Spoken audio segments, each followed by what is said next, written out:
up, Sauce Gang, and welcome back to the channel. Hot Sauce Beats here with another oversimplified reaction. As promised, we are jumping into the Russian Revolution today. We just finished up the World Wars, the Cold Wars, and now we're doing the Russian Revolution. I'm beyond hype for this. You guys have built this one up a lot, and I'm really having a lot of fun of learning of other countries and their histories. And a lot of stuff that maybe I did learn back in, elementary school back in the day, but I do not remember anymore. So it's time to get our learn on chat. But before we do, make sure you show Oversimplified some love by subscribing to their channel. And if you enjoy my reaction, smash that subscribe button because it greatly helps.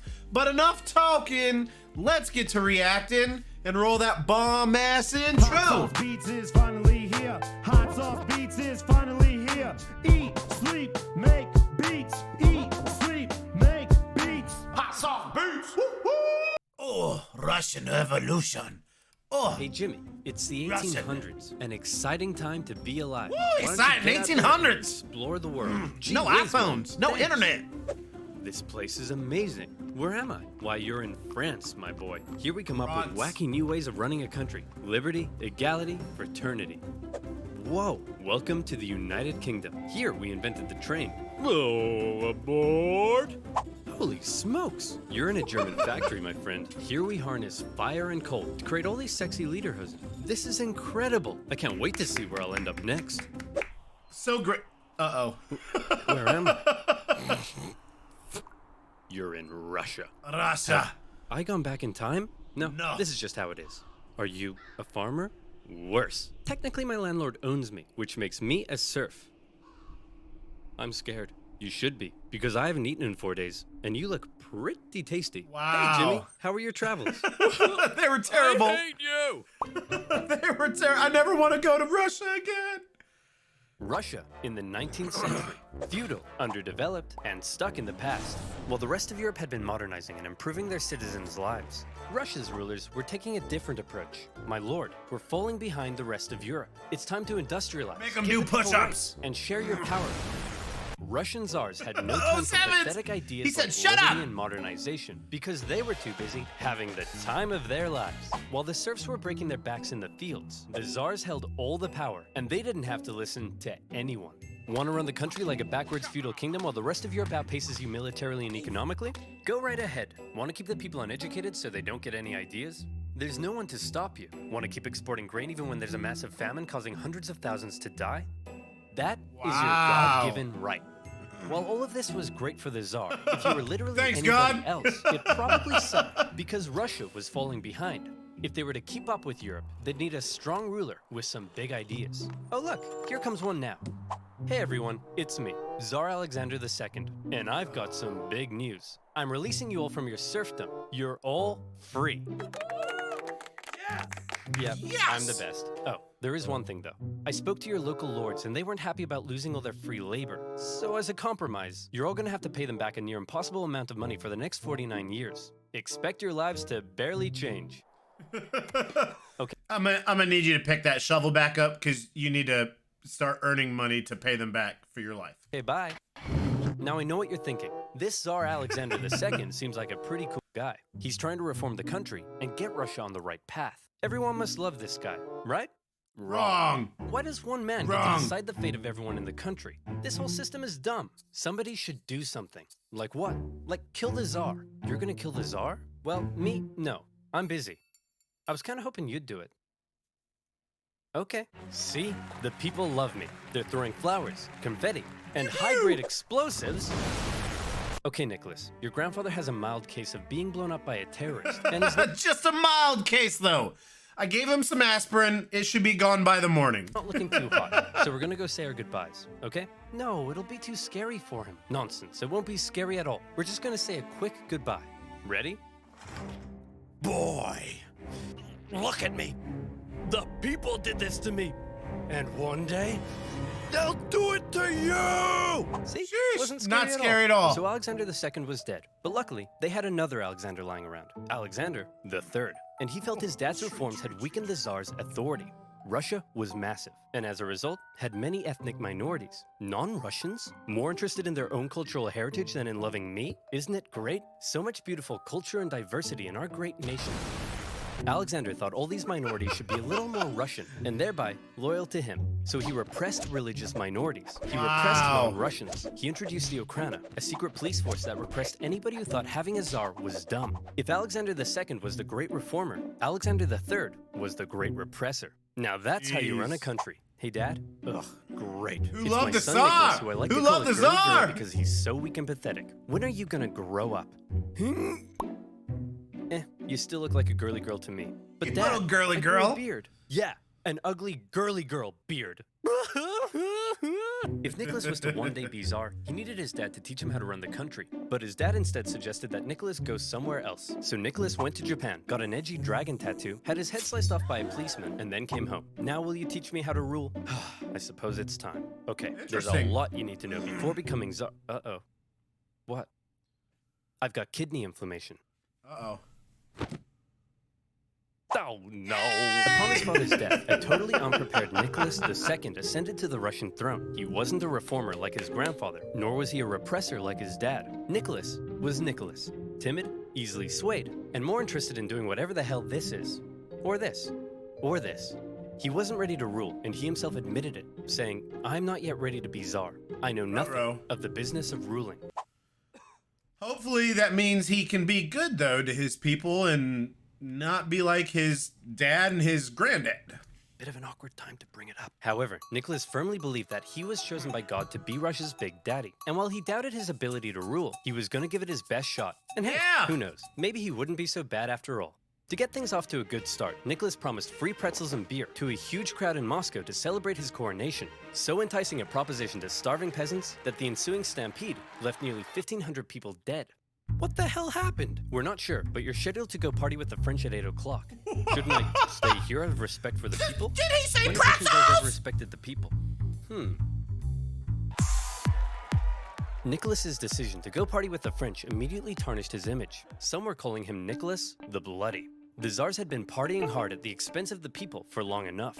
They'd emancipated the serfs, but failed to lift them out of poverty. They used their secret police to crack down on anyone who might criticize them, and they'd failed to modernize and give the people rights, something the rest of Europe had begun doing over a century ago. Uh-oh. The rule of the Tsars was quickly becoming outdated, and more Russians began wondering if there was a better way. For many, the solution was simple. Just look to the Revolution! West. Republics, democracies, and constitutional monarchies galore. But a small growing group rejected that for an even better idea, a little something they called communism. Take Vladimir Lenin, an intelligent member of Russia's middle class, and also a massive ill-tempered jerk. If you disagreed with him about anything, he wasn't afraid to call you out. You fat-headed, simple-minded, vapid, cockeyed imbecile! Tender-heart bear is a Imbecile! far superior Care Bear to bedtime bear. And he was no stranger to political unrest either. His older brother was executed for plotting to kill the Tsar, and Lenin himself was expelled from university for participating in a student protest. But how did Lenin go from being a middle-class nerd to the arbiter of socialist divinity? Well, to tell that story, we first need to go back a few decades to when a man named Karl Marx wrote a manifesto Karl explaining how Marx, the capitalism was a Communist system whereby the Manifesto. stinky bourgeoisie oppressed and exploited the working masses, and that only through class warfare could the workers rise up and instate a communist utopia. Now go back forward a few decades to Lenin reading that manifesto and loving it. But publicly admitting you loved Marx and not Russia's big daddy would get you the cruelest punishment imaginable. Exile to Siberia. Enjoy exile, where you'll live with your wife, chill around town, and secretly write socialist newspapers. Hey, that doesn't sound so bad. And your mother-in-law is going to live with you. Once Lenin finished his stint in Siberia, he left Russia got for you Europe, dirty. where he was free to hang out with other Russian Marxists and talk about how great communism was. Now today, you might hear the word communism and think of this. But that's not how intellectuals living under a tough czarist regime saw it. To them, communism promised a land where all were equal, where workers weren't exploited, and even people like you could get a girlfriend. So Lenin joined a party. in Winner, Russian winner, communist chicken Lenin, dinner. and he Come founded on a now. communist newsletter that was smuggled into Russia to try to radicalize the people. However, not everyone in the Socialist Party agreed with Lenin. In fact, they disagreed with him on a lot of issues, and Lenin was so uncompromising that he caused a split in the party. During one conference, a heated debate broke out, and Lenin was unwilling to give an inch. You pig-ignorant, half-witted, fatuous morons! Cereal? Sounds like he is loves a- giving Listen, compliments. Lenin, you're a smart guy, Lot of 'em. but you have no idea what you're talking about. We're out of here. All in favor of Deuces. cereal being a soup? Hey, would you look at that? were in the majority. So Lenin set up his own faction within the party he called the Majority, or Bolshevik if you're speaking Russian. And the other faction became known as the Minority, or Menshevik. And oddly, the majority were often in the minority, and the minority in the majority. Often the majority. The Mensheviks were less radical, whereas Lenin wanted the Bolsheviks to be loyal to him and his uncompromising ideas. And if you weren't loyal, well then you're gonna get a big brain beatdown. Mensheviks worried that Lenin's attitude could lead to a one-man dictatorship. But come on, does this guy look like a dictator to you?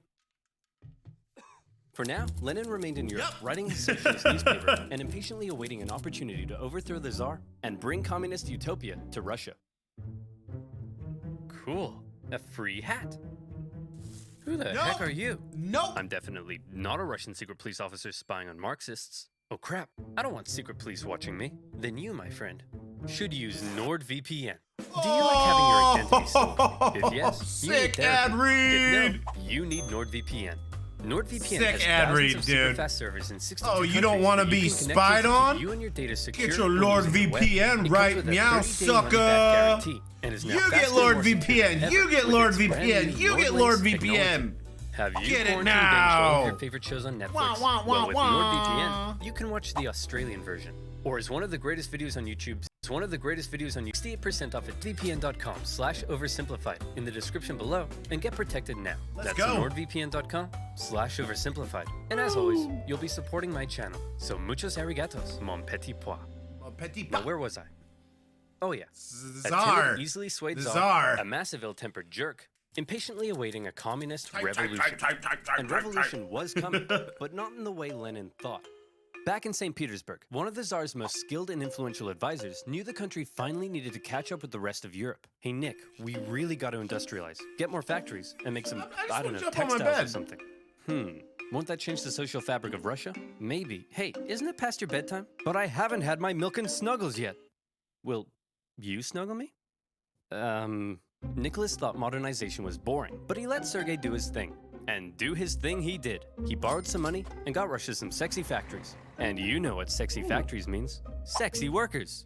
Dirt poor, sexy workers. Long hours, low wages, filthy disease-ridden factories. Sleep in overcrowded dormitories with all your stinky worker friends. Get your arms ripped off in a freak Russian doll accident. Conditions were terrible. But this growing working class wasn't about to take it lying down. They started to do what workers do best. Strike. Despite Sergei's efforts, So I love that he tried doing good, but it 100% backfired because the way that they had it set up was terrible. You could argue it made it worse. Maybe made their shipping exports better, but that don't equal the country's better. people in Russia still weren't happy. Peasants were still poor, liberals still wanted reform, and now the workers wanted better working conditions. And the problem with being an autocrat is that when everyone's unhappy, there's only one person to blame. You. The people hate me. What do I do? Ooh, I know. Why don't we find a weak and pathetic nation to go to war with? We'll win easily, and everyone will love me again. Why don't we just try treating the people better? As luck would have it, an opportunity for war was forming in the Far East. Russia wanted to expand its sphere of influence into northern China, and coincidentally, so did Japan. But Japan didn't really want war, so they proposed an idea to reduce the tension. Hey man, we'll let you do your thing in Manchuria if you let us do our thing in Korea. I don't think so. We've got the largest army in the world. What do you have? I'm the Emperor of Japan. I have a giant mecha suit. Whoa. Nicholas and the boys didn't see Japan as a threat, so they felt they could push Japan around. But little did they know Japan had been rapidly militarizing, and when they launched a surprise attack on a Russian fleet at Port Arthur, everyone was shocked. Nicholas hoped it was an opportunity to win a quick war and regain the support of the people. Nobody seriously thought a puny Asian country could defeat a European superpower, and the Russian people were filled with patriotic spunk. Hey everyone, we're at war with Japan! Hey everyone, we're losing the war. The Japanese won, an embarrassing defeat for Tsar Nicholas. Russia had enough problems, but now it had been 99 internationally problems, and a war with Japan was won. humiliated. The public were outraged. Oh, Unrest yeah, you're getting increased. overthrown, Nicholas bruh. needed snuggles now more than ever. The tension was rising rapidly, and Russia was on the verge of revolution. All it needed was one disaster to push it over the edge. And that disaster would come in January 1905 from an unlikely source, a handsome Orthodox priest named Father Gapon. Father Gapon was leading workers and their families to the Winter Palace, but this wasn't some violent uprising. It was a peaceful protest. They wanted to deliver a petition to Nicholas, which simply asked for more freedom and better working conditions. The protest was actually so peaceful and respectful that the Marxists thought it was a big waste of time. Hey Nicholas, some priest is leading a peaceful protest. Says here they want to give you a petition. A peaceful petitioning priest? I better get out of here. Nicholas had actually left the Winter Palace days earlier, and in his place, they brought in a truckload of troops, ordered to stop Father Gapon from reaching the palace. Hello, good sir, and long live the Tsar. Please, allow me to pass this simple petition to our dear father, Nicholas II. It's not gonna end well, chat. Please, allow us to respond by opening fire. Oh, they just What began as a peaceful protest ended in tragedy. Imperial soldiers opened fire on the crowd.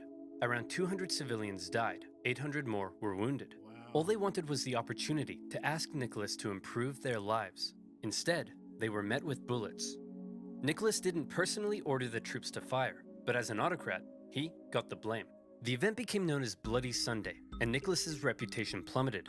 Strikes erupted across the empire. Workers' demands increased. Liberals demanded political power. Peasants demanded land. Yeah, your The time's country was out of screwed, control, Nicholas. And the 1905 revolution had begun.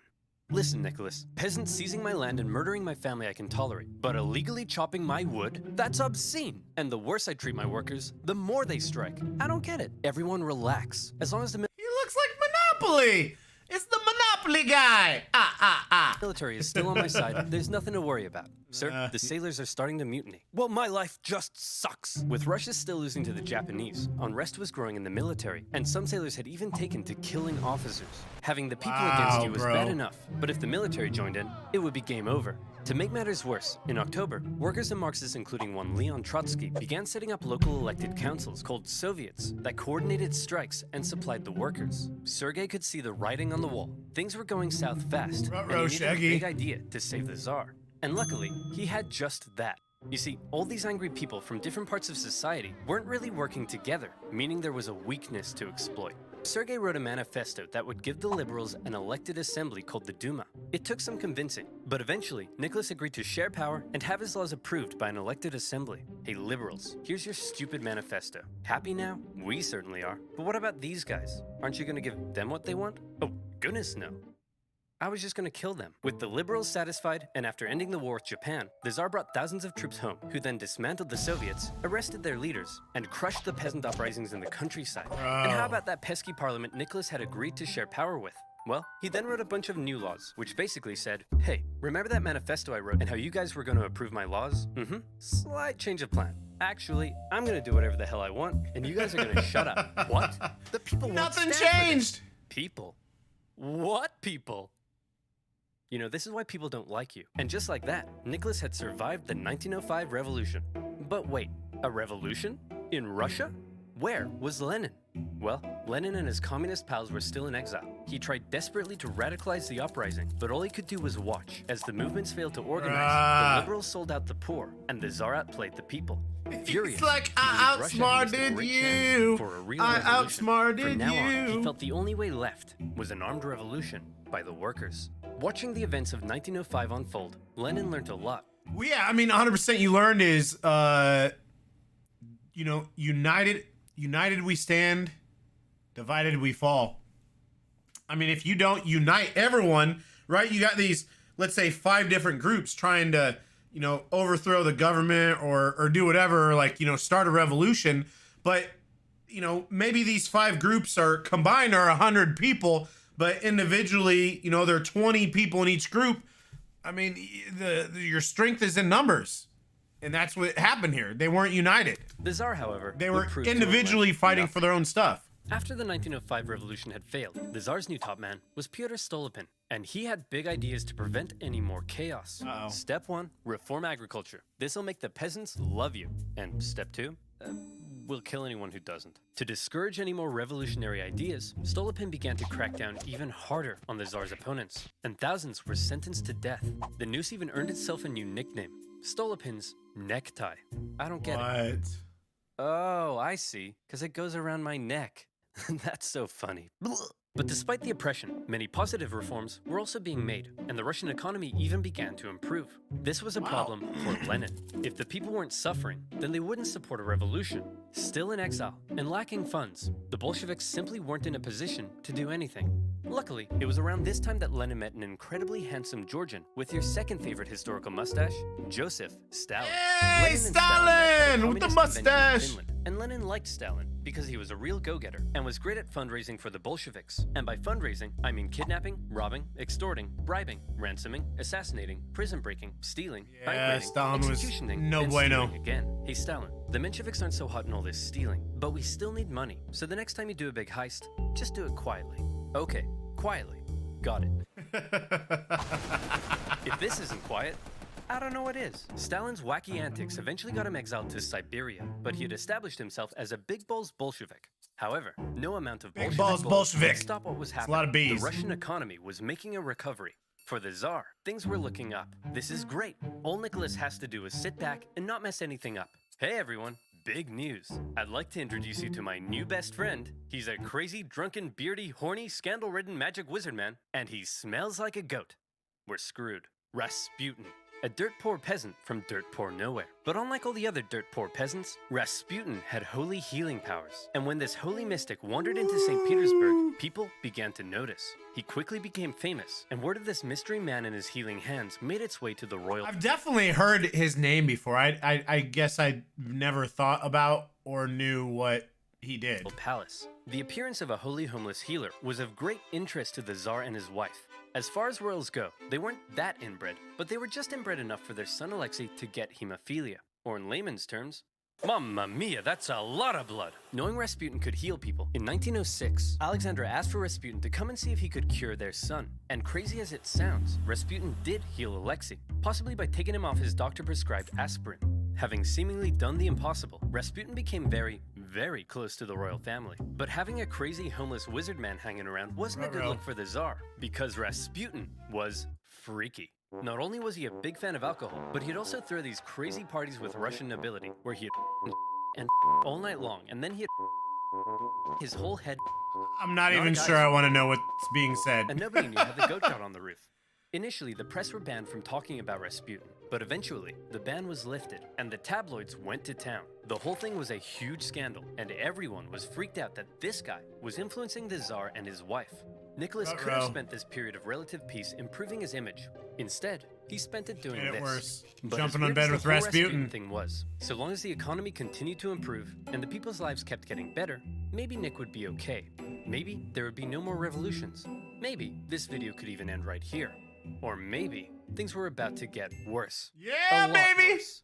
You see, the year is 1914, and that means it's time for World War I. Let's go! So 100% we should have watched it. It's okay though. It's okay. We don't need to do everything in order. Bro, chat. First off, this did not disappoint. I don't even know what I do know about Russian history. I mean, very little. I know the name, the Bolsheviks. I don't know anything about them until now. And clearly they were not good leaders. Or sorry, the Bolsheviks are trying to overthrow. The Tsars, my bad, the Tsars.